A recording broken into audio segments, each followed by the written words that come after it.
l'œuvre de Dieu, le tempérament de Dieu et Dieu lui-même. 2.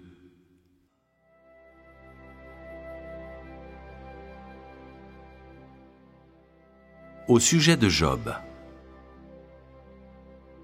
Ayant appris comment Job a traversé les épreuves, la plupart d'entre vous voudront probablement connaître plus de détails au sujet de Job lui-même, particulièrement en ce qui concerne le secret par lequel il a gagné les éloges de Dieu. Alors aujourd'hui, parlons de Job. Dans la vie quotidienne de Job, nous voyons son intégrité, sa droiture, sa crainte de Dieu et son éloignement du mal. Si nous devons discuter de Job, alors nous devons commencer par son évaluation prononcée par la propre bouche de Dieu. Il n'y a personne comme lui sur la terre. C'est un homme intègre et droit, craignant Dieu et se détournant du mal. Voyons d'abord l'intégrité et la droiture de Job. Quelle est votre compréhension des mots intègre et droit? Croyez-vous que Job ait été sans reproche et honorable? Cela, bien sûr, serait une interprétation et une compréhension littérale de intègre et droit. La vie réelle est essentielle à une véritable compréhension de Job. Les mots, les livres et la théorie seuls ne donneront aucune réponse. Nous commencerons par regarder la vie de Job à la maison, à ce que ressemblait sa conduite normale au cours de sa vie. Cela nous renseignera sur ses principes et sur ses objectifs dans la vie, ainsi que de sa personnalité et de sa quête. Maintenant, lisons les dernières paroles de Job, chapitre 1, verset 3. Cet homme était le plus considérable de tous les fils de l'Orient. Ce que ces paroles disent, c'est que le statut et la réputation de Job étaient très élevés. Et bien que l'on ne nous dise pas s'il était le plus grand de tous les hommes de l'Orient, à cause de ses richesses ou non, ou parce qu'il était intègre et droit et craignait Dieu et s'éloignait du mal, dans l'ensemble, nous savons que le statut et la réputation de Job étaient très prisés. Comme il est écrit dans la Bible, les premières impressions des gens sur Job étaient que Job était intègre, qu'il craignait Dieu et s'éloignait du mal, et qu'il possédait une grande richesse et un statut vénérable. Pour une personne normale, vivant dans un tel environnement et dans de telles conditions, l'alimentation de Job, sa qualité de vie et les divers aspects de sa vie personnelle seraient au centre de l'attention de la plupart des gens. Donc, nous devons continuer à lire les Écritures. Ses fils allaient les uns chez les autres et donnaient tour à tour un festin. Et ils invitaient leurs 3 sœurs à manger et à boire avec eux. Et quand les jours de festin étaient passés, Job appelait et sanctifiait ses fils. Puis il se levait de bon matin et offrait pour chacun d'eux un holocauste. Car Job disait : « Peut-être mes fils ont-ils péché et ont-ils offensé Dieu dans leur cœur ?» C'est ainsi que Job avait coutume d'agir. Job, chapitre 1, versets 4-5. Ce passage nous dit deux choses. La première est que les fils et les filles de Job donnaient régulièrement un festin, mangeant et buvant. La seconde est que Job offrait souvent des holocaustes parce qu'il s'inquiétait souvent pour eux, craignant qu'ils aient péché, que dans leur cœur, ils aient maudit Dieu. Ainsi sont décrites les vies de deux types différents de personnes. Le premier est les fils et les filles de Job qui donnaient souvent un festin à cause de leur richesse, vivaient de manière extravagante, festoyaient à cœur joie, jouissant de la haute qualité de vie permise par la richesse matérielle. Vivant une telle vie, il était inévitable qu'ils commettent souvent des péchés et offensent Dieu. Mais ils ne se sanctifiaient pas, ni n'offraient des holocaustes en conséquence. Tu vois donc que Dieu n'avait pas de place dans leur cœur, qu'ils ne pensaient pas aux grâces de Dieu, ni ne craignaient d'offenser Dieu. Encore moins craignaient-ils de renier Dieu dans leur cœur.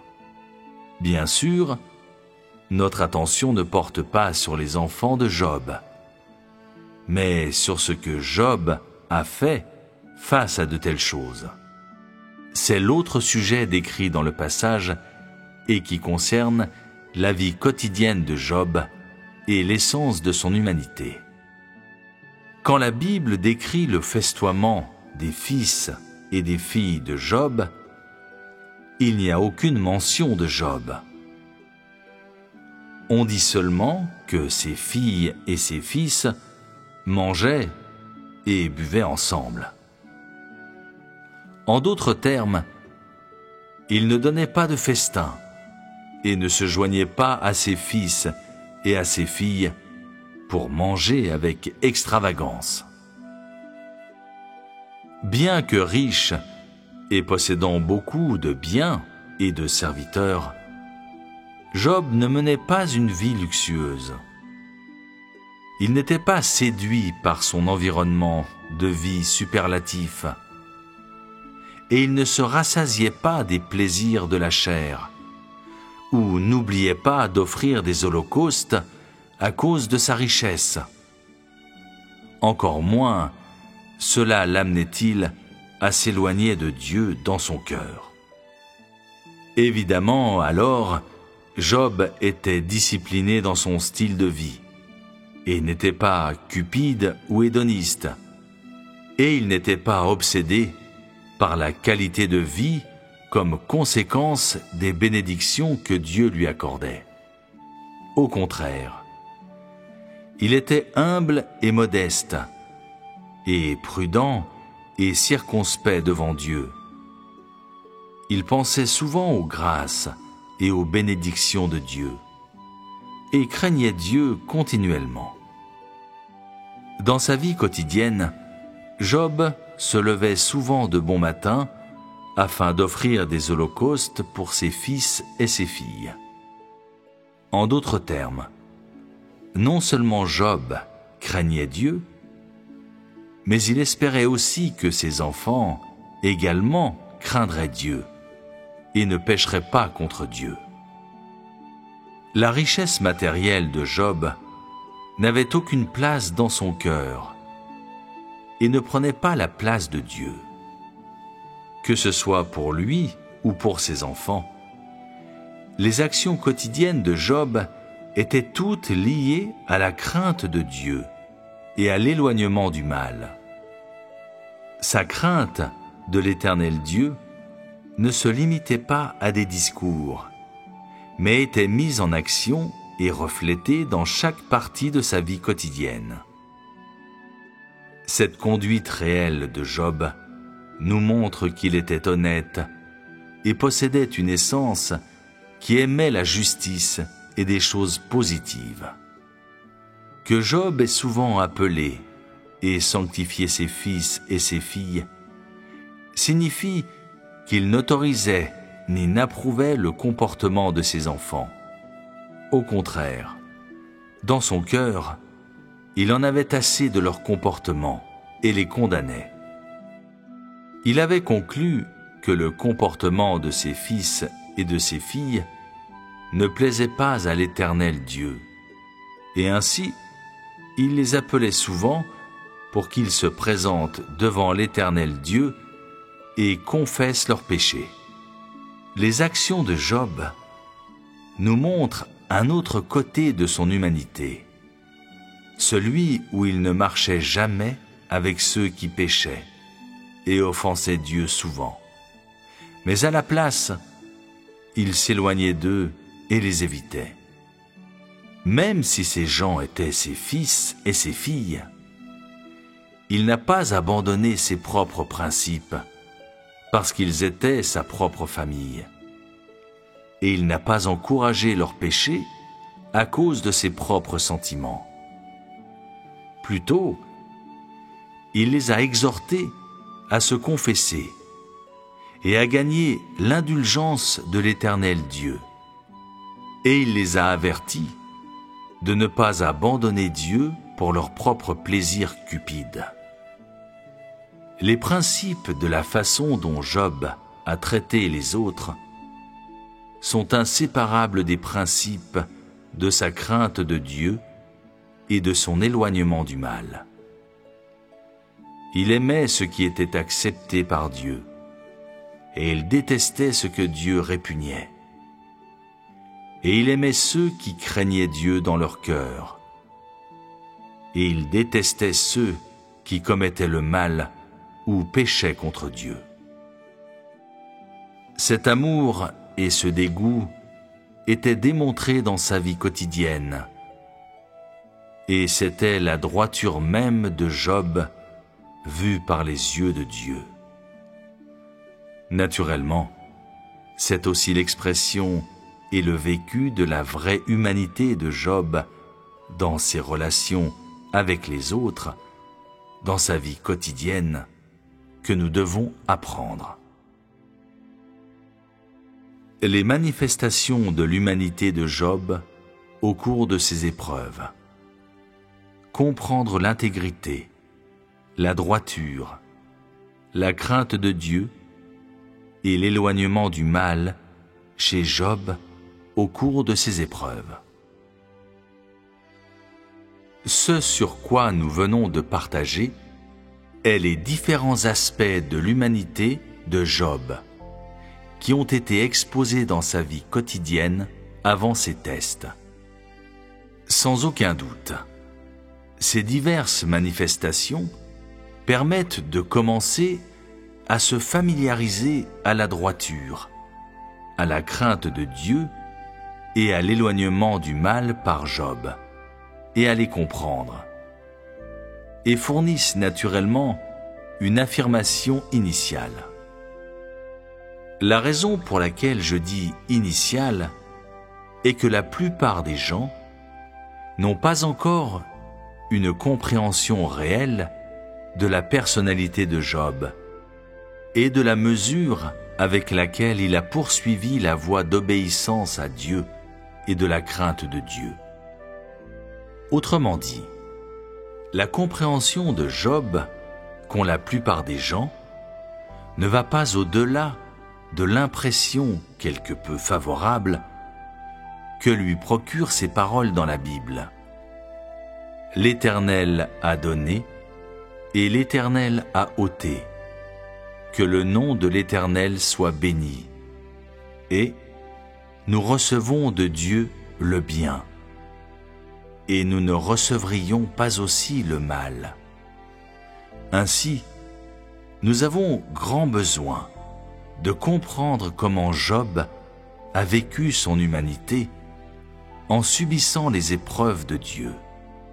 De cette façon, la véritable humanité de Job sera montrée à tous dans son intégralité. Quand Job a appris que ses biens avaient été volés, que ses fils et ses filles avaient perdu la vie, et que ses serviteurs avaient été tués, il a réagi ainsi. Alors Job se leva, déchira son manteau et se rasa la tête. Puis, se jetant par terre, il se prosterna. Job, chapitre 1, verset 20. Ces paroles nous parlent d'un fait. Après avoir entendu cette nouvelle, Job n'a pas été pris de panique. Il n'a pas pleuré, ni blâmé les serviteurs qui lui avaient apporté les nouvelles. Encore moins a-t-il inspecté la scène du crime pour enquêter et en vérifier les tenants et les aboutissants, et découvrir ce qui était vraiment arrivé. Il n'a démontré ni peine, ni regret pour la perte de ses biens, ni n'est fondu en larmes à cause de la perte de ses enfants et de ses proches. Au contraire, il déchira son manteau, se rasa la tête, se jeta par terre et se prosterna. Les actions de Job sont différentes de celles de tout homme ordinaire. Elles confondent beaucoup de gens et les provoquent à réprimander Job dans leur cœur pour son sang-froid. À la perte soudaine de leurs biens, les gens normaux sembleraient avoir le cœur brisé ou être désespérés, ou dans le cas de certaines personnes, pourraient même tomber dans une profonde dépression. C'est parce que les biens des gens représentent une vie d'effort dans leur cœur. C'est ce dont leur survie dépend. C'est l'espoir qui les maintient en vie. La perte de leurs biens signifie que leurs efforts ont été vains, qu'ils sont sans espoir, et même qu'ils n'ont pas d'avenir. C'est l'attitude d'une personne normale envers ses biens, et la relation étroite qu'elle entretient avec eux. Et c'est aussi l'importance des biens aux yeux des gens. Ainsi, la grande majorité des gens se sentent confus par l'attitude calme de Job envers la perte de ses biens. Aujourd'hui, nous allons dissiper la confusion de tous ces gens en expliquant ce qui se passait dans le cœur de Job. Le bon sens dicte qu'après avoir reçu des biens si abondants de la part de Dieu, Job devrait avoir honte devant Dieu à cause de la perte de ses biens, car il n'en avait pas pris soin, ni ne s'en était occupé. Il n'avait pas tenu aux biens que Dieu lui avait donnés. Ainsi, quand il a appris que ses biens avaient été volés, sa première réaction aurait dû être de se rendre sur les lieux du crime et de faire l'inventaire de tout ce qui avait été pris, puis de se confesser à Dieu pour qu'il puisse recevoir de nouveau les bénédictions de Dieu. Cependant, Job n'a pas fait cela, et il avait naturellement ses propres raisons de ne pas le faire. Dans son cœur, Job croyait profondément que tout ce qu'il possédait lui avait été accordé par Dieu et n'était pas le fruit de son propre labeur. Ainsi, il n'a pas cherché à capitaliser ses bénédictions, mais à adopter comme ses principes de vie sa défense bec et ongle de la voie qu'il devait suivre. Il chérissait les bénédictions de Dieu et il rendait grâce pour elles, mais il n'était pas captivé par elle, et il ne cherchait pas davantage de bénédiction. Telle était son attitude envers les biens. Il n'a rien fait non plus pour obtenir des bénédictions, ni ne s'est préoccupé du manque ou de la perte des bénédictions de Dieu, ni n'en a été peiné. Il ne devint ni follement heureux, ni délirant à cause des bénédictions de Dieu, n'a pas ignoré la voix de Dieu ou oublié la grâce de Dieu à cause des bénédictions dont il jouissait fréquemment. L'attitude de Job envers ses biens révèle aux gens sa véritable humanité. Premièrement, Job n'était pas un homme avare et n'était pas exigeant au sujet de sa vie matérielle.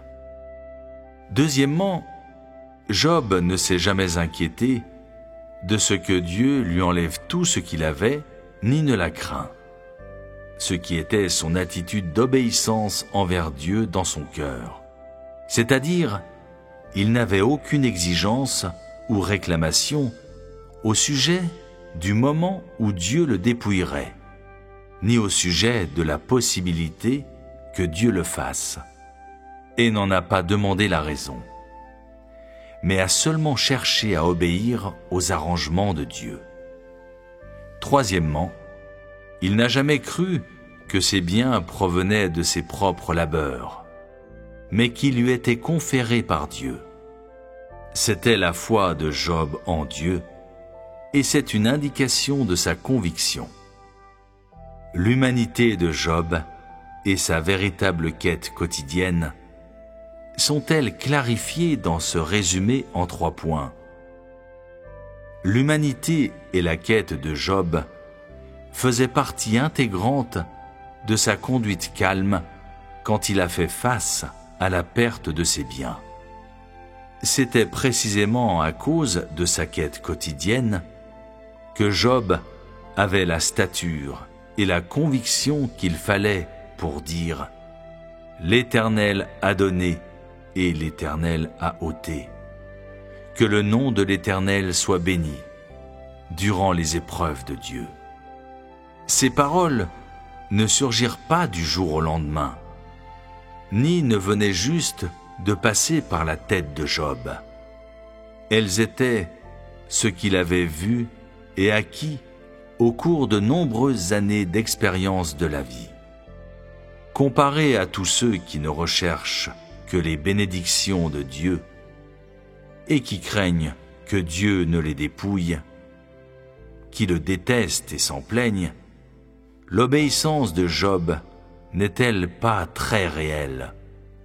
Comparé à tous ceux qui croient qu'il y a un Dieu, mais qui n'ont jamais cru que Dieu gouverne toutes choses, Job ne possède-t-il pas une grande honnêteté et une grande droiture? La rationalité de Job. Les expériences réelles de Job et son humanité droite et honnête signifient qu'il a pratiqué le jugement le plus rationnel et a pris les choix les plus rationnels quand il a perdu ses biens et ses enfants. De tels choix rationnels étaient inséparables de ses poursuites quotidiennes et des actes de Dieu qu'il avait appris à connaître au cours de sa vie de tous les jours. L'honnêteté de Job le rendit capable de croire que la main de l'Éternel règne sur toutes choses. Sa croyance lui a permis de connaître le fait de la souveraineté de l'Éternel Dieu sur toutes choses.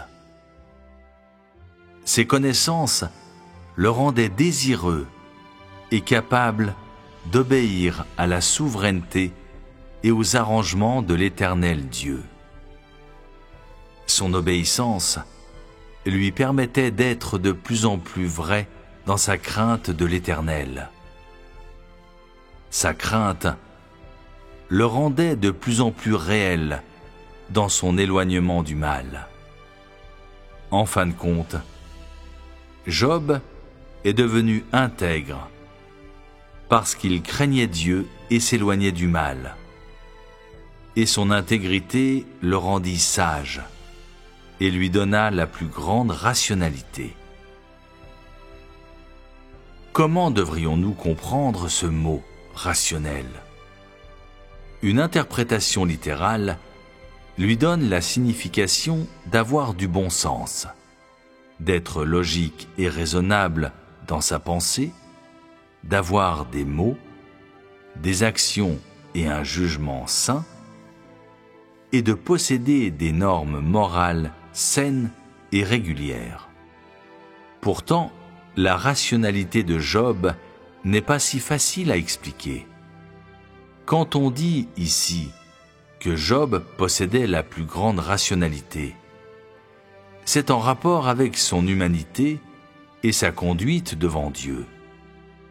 Parce que Job était honnête, il était capable de croire et d'obéir à la souveraineté de Dieu, ce qui lui donnait une connaissance inaccessible aux autres. Et cette connaissance le rendait capable de discerner, de juger et de définir avec plus de précision ce qui lui arrivait, ce qui lui a permis de choisir avec plus de précision et de perspicacité ce qu'il fallait faire et à quoi tenir ferme. Autrement dit, ses paroles, son comportement, les principes derrière ses actions et son code de conduite étaient réguliers, clairs et spécifiques, et n'étaient pas aveugles, impulsifs ni émotifs. Il savait comment réagir à tout ce qui lui arrivait. Il savait comment équilibrer et gérer les relations entre des événements complexes. Il savait tenir ferme à la bonne voie à laquelle on doit tenir ferme. Et de plus, il savait comment traiter ce que l'Éternel Dieu donne et reprend. Telle était la rationalité même de Job. C'est précisément parce que Job était doté d'une telle rationalité qu'il a dit « L'Éternel a donné et l'Éternel a ôté. Que le nom de l'Éternel soit béni. Quand il a perdu ses biens et ses fils et ses filles. » Quand Job a fait face à la douleur énorme du corps et aux remontrances de sa famille et de ses amis, et quand il a fait face à la mort, sa conduite réelle a encore une fois démontré son vrai visage à tous. Le vrai visage de Job, vrai, pur et sans fausseté. Lisons ce qui suit. « Et Satan se retira de devant la face de l'Éternel. Puis il frappa Job d'un ulcère malin, depuis la plante du pied jusqu'au sommet de la tête. Et Job prit un tesson pour se gratter et s'assit sur la cendre. » Job, chapitre 2, versets 7-8. C'est une description de la conduite de Job quand un ulcère malin a couvert son corps. À ce moment-là, Job était assis sur la cendre pendant qu'il endurait la douleur. Personne ne lui a procuré des soins, et personne ne l'a aidé à atténuer la douleur de son corps. Au contraire, il a utilisé un tesson pour gratter la surface de l'ulcère malin. Superficiellement, c'était simplement une étape dans le tourment de Job, et ça n'a aucun rapport avec son humanité et sa crainte de Dieu. Car Job n'a rien dit pour démontrer son humeur et ses opinions à ce moment-là. Pourtant, les actions de Job et sa conduite sont encore une vraie expression de son humanité. Dans l'histoire du chapitre précédent, nous lisons que Job était le plus considérable de tous les fils de l'Orient. Ce passage du second chapitre, par contre, nous montre que ce grand homme de l'Orient devait prendre un tesson pour se gratter en étant assis sur la cendre. N'y a-t-il pas un contraste évident entre ces deux descriptions? C'est un contraste qui nous montre qui est vraiment Job. En dépit de sa réputation et de son statut prestigieux, il ne les avait jamais aimés, ni ne leur avait prêté attention. Il ne se souciait pas de ce que les autres pensaient de sa réputation, et il ne s'inquiétait pas non plus de savoir si ses actions ou sa conduite auraient quelque effet négatif sur sa réputation. Il ne se livrait pas aux richesses du statut, ni ne jouissait de la gloire qui venait avec le statut et la réputation.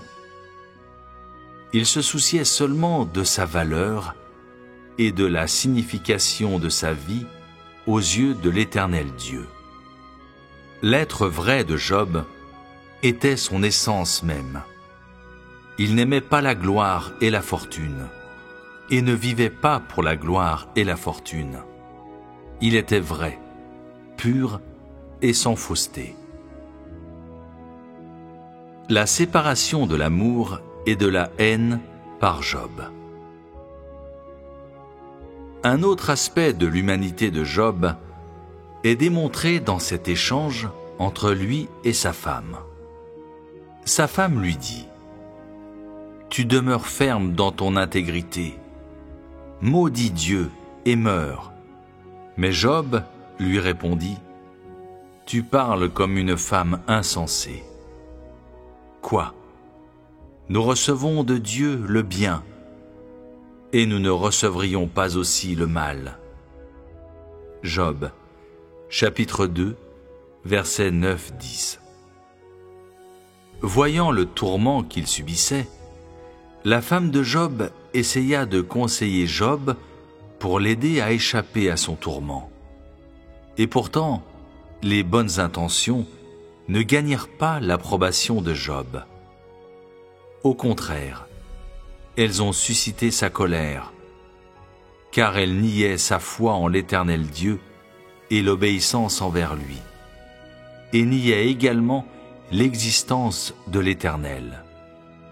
C'était intolérable pour Job, car il ne s'était jamais permis de faire quoi que ce soit qui s'oppose ou fasse du tort à Dieu, pour ne rien dire des autres. Comment pouvait-il rester indifférent quand il voyait les autres dire des mots blasphématoires et abusifs contre Dieu? Ainsi, il appela sa femme une femme insensée. Envers sa femme, Job avait une attitude de colère et de haine, ainsi que de reproches et de réprimandes. C'était l'expression naturelle de l'humanité de Job qui différenciait l'amour et la haine. Et c'était une représentation fidèle de son humanité droite. Job possédait un sens de la justice qui lui faisait haïr les vents et les marées de la méchanceté et détester, condamner et rejeter l'hérésie absurde, les arguments ridicules et les affirmations insensées. Il lui permettait de rester fidèle à ses propres principes et ses propres points de vue qui étaient corrects, alors qu'il avait été rejeté par les masses et abandonné par ceux qui étaient proches de lui. La bienveillance et la sincérité de Job. Dans la conduite de Job, puisque nous pouvons voir l'expression de divers aspects de son humanité, que voyons-nous de l'humanité de Job quand il ouvre la bouche pour maudire le jour de sa naissance? C'est sur ce sujet que nous allons partager maintenant. Plus tôt, j'ai parlé des origines de la malédiction du jour de sa naissance par Job. Que voyez-vous en cela? Si Job était insensible et sans amour, s'il était froid et sans émotion et dépourvu d'humanité, aurait-il pu se soucier du désir du cœur de Dieu? Et aurait-il pu maudire le jour de sa propre naissance comme résultat de son souci du cœur de Dieu? En d'autres termes, si Job était insensible et dépourvu d'humanité, aurait-il pu être bouleversé par la souffrance de Dieu? Aurait-il pu maudire le jour de sa naissance parce que Dieu avait été lésé par lui? La réponse est absolument pas. Parce qu'il était bienveillant, Job se souciait du cœur de Dieu. Parce qu'il se souciait du cœur de Dieu, Job sentait la douleur de Dieu. Parce qu'il était bienveillant, il souffrait un plus grand tourment dû à son sentiment de la douleur de Dieu. Parce qu'il sentait la douleur de Dieu, il commença à haïr le jour de sa naissance et maudit ainsi le jour de sa naissance. Pour ceux de l'extérieur, la conduite entière de Job pendant ces épreuves est exemplaire. Seule sa malédiction du jour de sa naissance met en question son intégrité et sa droiture, ou fournit une évaluation différente. En fait, c'était l'expression la plus vraie de l'essence de l'humanité de Job. L'essence de son humanité n'était pas cachée ou entortillée ou révisée par quelqu'un d'autre. Quand il a maudit le jour de sa naissance, il a démontré la bienveillance et la sincérité au plus profond de son cœur. Il était comme une source dont les eaux sont si claires et si limpides qu'on peut voir le fond. Ayant appris tout cela au sujet de Job, la plupart des gens auront sans doute une évaluation assez précise et objective de l'essence de l'humanité de Job. Ils devraient également avoir une compréhension et une appréciation profonde, pratique et plus avancée de l'intégrité et de la droiture de Job dont parle Dieu. Espérons que cette compréhension et cette appréciation aident les gens à s'engager dans la voie de la crainte de Dieu et de l'éloignement du mal. La relation entre la livraison de Job à Satan par Dieu et les buts de l'œuvre de Dieu. Bien que la plupart des gens reconnaissent maintenant que Job était intègre et droit, et qu'il craignait Dieu et s'éloignait du mal, cette reconnaissance ne leur donne pas une meilleure compréhension de l'intention de Dieu. En même temps qu'ils envient l'humanité et la quête de Job, ils posent la question suivante au sujet de Dieu. Job était si intègre et si droit. Les gens le vénèrent tellement. Alors pourquoi Dieu l'a-t-il livré à Satan et l'a-t-il soumis à un si grand tourment? De telles questions doivent certainement exister dans le cœur de beaucoup de gens, ou plutôt, ce doute est la question dans le cœur de beaucoup de gens. Puisqu'elle a confondu tant de gens, nous devons aborder cette question ouvertement et l'expliquer correctement. Tout ce que Dieu fait est nécessaire et possède une signification extraordinaire. Car tout ce qu'il fait dans l'homme concerne sa gestion et le salut de l'humanité. Naturellement, l'œuvre que Dieu a faite en Job n'est pas différente. Même si Job était intègre et droit aux yeux de Dieu. En d'autres termes, indépendamment de ce que Dieu fait ou des moyens par lesquels il le fait, quel que soit le coût ou son objectif, le but de ses actions ne change pas. Son but est de faire pénétrer dans l'homme les paroles de Dieu, les exigences de Dieu et la volonté de Dieu pour l'homme. En d'autres termes, c'est de faire pénétrer dans l'homme tout ce que Dieu croit être positif conformément à ses étapes, permettant à l'homme de comprendre le cœur de Dieu et de saisir l'essence de Dieu, lui permettant d'obéir à la souveraineté et aux arrangements de Dieu, et ainsi permettant à l'homme d'atteindre la crainte de Dieu et l'éloignement du mal. Tout cela est un aspect du dessein de Dieu en tout ce qu'il fait. L'autre aspect est que, parce que Satan est le faire-valoir et l'objet de service dans l'œuvre de Dieu, l'homme est souvent livré à Satan.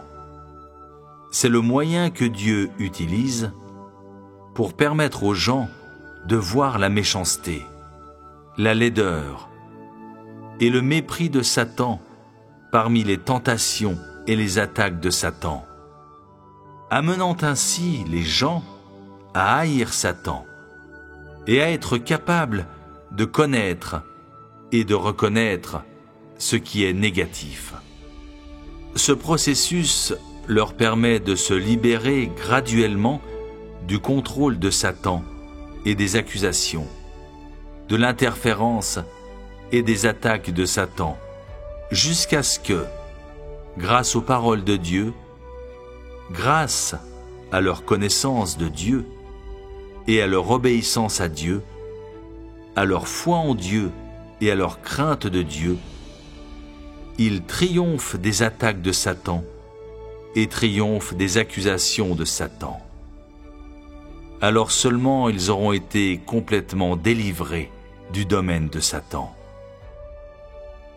La délivrance des gens signifie que Satan a été vaincu, signifie qu'ils ne sont plus la nourriture dans la bouche de Satan, qu'au lieu de les avaler, Satan les a relâchés. C'est parce que ces gens sont droits, parce qu'ils ont foi en Dieu, lui obéissent et le craignent, et parce qu'ils rompent complètement avec Satan. Ils couvrent Satan de honte, ils font de Satan un lâche, et ils vainquent complètement Satan. Leur conviction de suivre Dieu, et leur obéissance à Dieu, et leur crainte de Dieu, vainquent Satan, et obligent Satan à les abandonner complètement. Seuls de tels hommes ont vraiment été gagnés par Dieu. Et c'est là l'objectif ultime de Dieu en sauvant l'homme. S'ils veulent être sauvés et complètement gagnés par Dieu, alors tous ceux qui suivent Dieu doivent faire face à des tentations et à des attaques, petites et grandes, de Satan. Ceux qui sortent de ces tentations et de ces attaques, et qui sont capables de vaincre complètement Satan, sont ceux qui ont été sauvés par Dieu. C'est-à-dire, ceux qui ont été sauvés par Dieu sont ceux qui ont subi les épreuves de Dieu et qui ont été tentés et attaqués par Satan un nombre incalculable de fois. Ceux qui ont été sauvés par Dieu comprennent la volonté et les exigences de Dieu. et sont capables d'acquiescer à la souveraineté et aux arrangements de Dieu. Et ils n'abandonnent pas la voie de la crainte de Dieu et de l'éloignement du mal au milieu des tentations de Satan. Ceux qui sont sauvés par Dieu possèdent l'honnêteté, ils sont bienveillants, ils différencient entre l'amour et la haine, ils ont un sens de la justice et sont rationnels, et ils sont capables de se soucier de Dieu et de chérir tout ce qui est de Dieu. Ces gens ne sont pas liés, espionnés, accusés, ni abusés par Satan. Ils sont complètement libres. Ils ont été complètement libérés et relâchés. Job était ce genre d'homme libre, et c'est précisément le sens du pourquoi Dieu l'a livré à Satan. Job a été abusé par Satan, mais il a également gagné la liberté et la libération éternelle, et a gagné le droit de ne plus jamais être soumis à la corruption, aux abus et aux accusations de Satan, pour plutôt avoir le droit de vivre dans la lumière du visage de Dieu, libre et déchargé, et de vivre avec les bénédictions de Dieu sur lui. Personne ne peut enlever, détruire ou procurer ce droit. Il a été donné à Job en échange de sa foi, de sa détermination, de son obéissance et de sa crainte de Dieu. Job a payé le prix de sa vie pour gagner la joie et le bonheur sur terre, pour gagner le droit et l'autorité, comme le ciel l'a ordonné et la terre l'a reconnu, d'adorer le Créateur sans interférence, en tant que véritable créature de Dieu sur terre. Tel était aussi le plus grand résultat des tentations endurées par Job. Quand les gens n'ont pas encore été sauvés, Satan peut souvent interférer avec leur vie et même la contrôler. En d'autres termes, les hommes qui n'ont pas été sauvés sont des prisonniers de Satan. Ils n'ont pas de liberté. Ils n'ont pas été abandonnés par Satan. Ils ne sont pas qualifiés pour adorer Dieu, ni autorisés à l'adorer. Ils sont poursuivis de près et attaqués vicieusement par Satan. De tels hommes n'ont pas vraiment de bonheur, pas vraiment le droit à une existence normale. Et en plus, ils n'ont pas vraiment de dignité. Seulement si tu te lèves et luttes contre Satan, en utilisant ta foi en Dieu et ton obéissance à Dieu et la crainte de Dieu comme les armes avec lesquelles tu mènes une bataille à la mort contre Satan, de telle sorte que tu vains Satan complètement et l'obliges à tourner les talons et à devenir couard chaque fois qu'il te voit, de sorte qu'il abandonne complètement ses attaques et ses accusations contre toi, alors seulement seras-tu sauvé et deviendras-tu libre. Si tu es déterminé à rompre complètement avec Satan, mais n'es pas équipé des armes qui t'aideront à vaincre Satan, alors tu seras toujours en danger. Au fil du temps, quand tu auras été tellement torturé par Satan qu'il ne te restera plus une once de force et que tu n'auras toujours pas pu rendre témoignage, tu ne te seras toujours pas complètement libéré des accusations et des attaques de Satan contre toi, alors tu auras peu d'espoir de salut. En fin de compte, quand la conclusion de l'œuvre de Dieu sera proclamée, tu seras toujours sous l'emprise de Satan, incapable de te libérer. Et ainsi, tu n'auras jamais une chance ou un espoir. L'implication alors est que ces hommes seront complètement sous la captivité de Satan. Accepte les tests de Dieu, vainc les tentations de Satan et permets à Dieu de gagner tout ton être.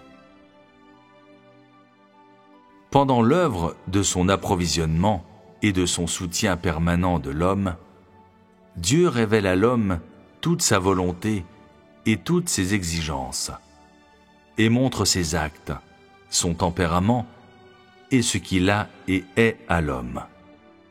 L'objectif est d'équiper l'homme d'une stature et de permettre à l'homme d'obtenir diverses vérités de Dieu tout en le suivant. Des vérités qui sont les armes données à l'homme par Dieu pour combattre Satan. Ainsi équipé, l'homme doit faire face aux tests de Dieu. Dieu a beaucoup de moyens et de possibilités pour tester l'homme, mais chacun d'entre eux exige la coopération de l'ennemi de Dieu, Satan. C'est-à-dire, ayant donné à l'homme les armes avec lesquelles lutter contre Satan, Dieu livre l'homme à Satan et permet à Satan de tester la stature de l'homme. Si l'homme peut sortir des formations de combat de Satan, s'il peut échapper à l'encerclement de Satan et être toujours vivant, alors l'homme aura passé le test. Mais si l'homme ne quitte pas les formations de combat de Satan et se soumet à Satan, alors il n'aura pas passé le test. Quel que soit l'aspect de l'homme que Dieu examine, les critères de son examen sont de savoir si l'homme reste ferme ou non dans son témoignage lorsqu'il est attaqué par Satan, et s'il a abandonné Dieu ou non, et s'est rendu et soumis à Satan, alors qu'il était pris au piège par Satan.